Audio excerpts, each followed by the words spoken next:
Good morning, scholars. Welcome back to the Morning Hop with J-Hop. I'm Maria Brown. Today is an egg day. Teachers, please check your email daily for the links sent out to watch the Morning Hop with J-Hop. As always, scholars, aim higher.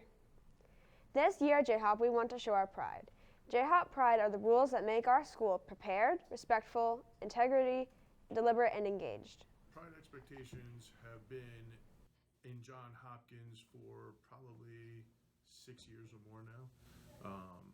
The principal came up with them when they meet with our SBLT and our school-based leadership team. They put things together that are going to make students successful and how we globally want to treat everybody and each other. John Hopkins' pride expectations were made by the principal, Carmen Jones. Look at the pride expectations and you understand what they say and how they're outlined. It is the perfect way that everybody should treat each other in society today. Not only just here at John Hopkins in the classroom, but we're trying to teach our students that this is the way you should treat everybody. The pride expectations been at John Hopkins Middle School for 6 or more years.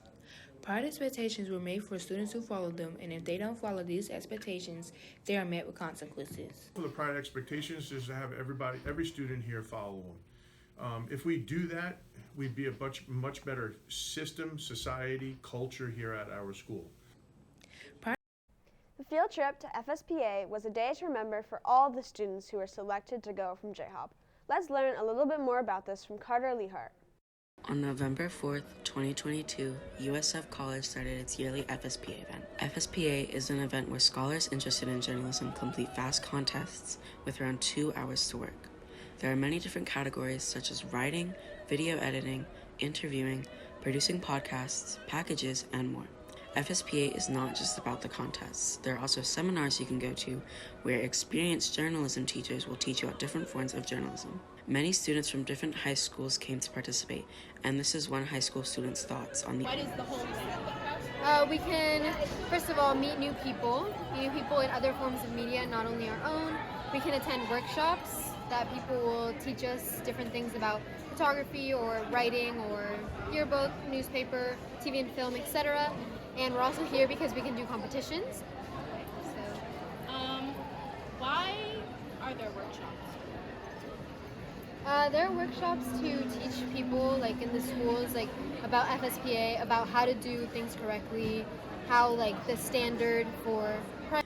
This year, however, is different for John Hopkins Middle School students because they were physically able to go and participate in the contest. Here is one student who participated. Thoughts on the experience. It took us the whole time. It took us like 3 hours to do it. Most of that time was just finding an interviewee. Would you ever do FSPA again? Yeah, I would do it next time. Do you think going to FSPA gave you more experience in the journalism field? Yes, I think it did give me more experience because it taught me more about deadlines and that if you don't reach the deadline, then you aren't gonna be, like, in the competition. What did you like more, going to the seminars or working on the contest? I liked working on the contest more. This year, although no one from John Hopkins was able to win an award, everyone tried their hardest and put a lot of effort into their projects.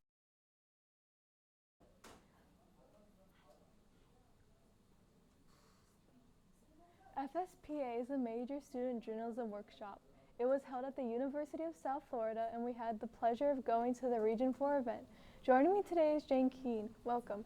So Jane, what did you think of FSPA? It was fun. It taught me a lot. And yeah, it was just overall a fun experience. What events did you participate in?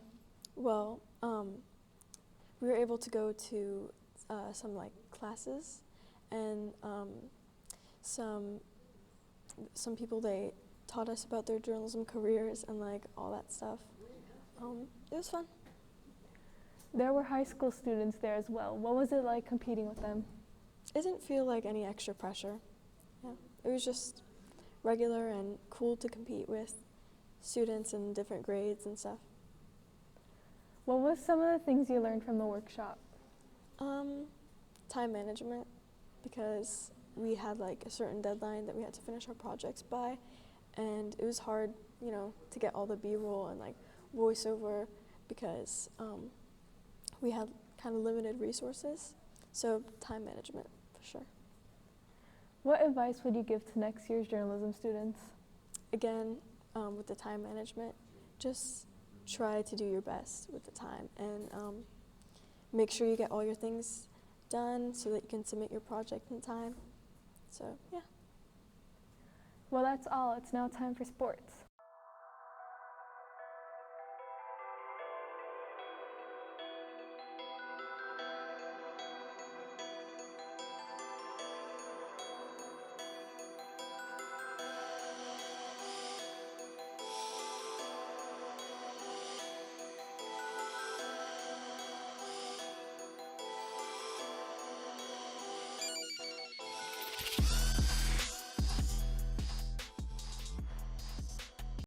Tom Brady has been through a divorce, but Tom Brady has been playing better than ever since the breakup.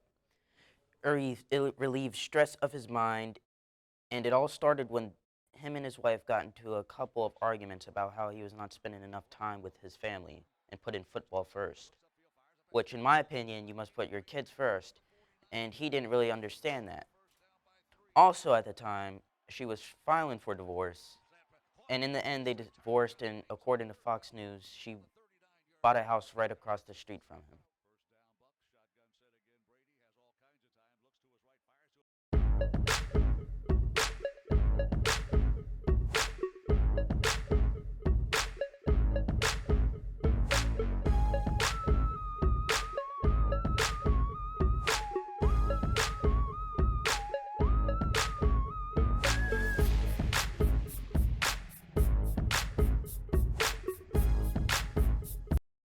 Hello, and welcome to Weather. I'm your host, Jaden Rivera.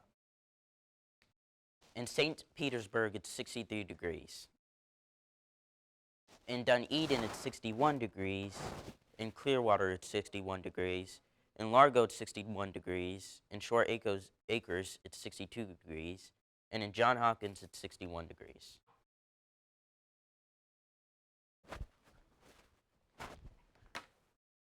This is the 7-day weather forecast. Monday, it's going to be 60 degrees. It's going to be sunny. Tuesday, it's going to be 70 degrees, partly cloudy. Wednesday, it's going to be 74 degrees, mostly sunny. Thursday, it's going to be 74 degrees, mostly cloudy. Friday, it's going to be 71 degrees, partly cloudy. Saturday, it's going to be 70 degrees, showers. And Sunday, it's going to be 62 degrees, partly cloudy. On a lighter story, let's talk about Hispanic Heritage Month. Let's go to Marley Brewer for more information. Hispanic Heritage Month was founded in 1968. It was originally a week's length, being discovered by President Lyndon Johnson, but it was later expanded to a month in 1988 by President Ronald Reagan.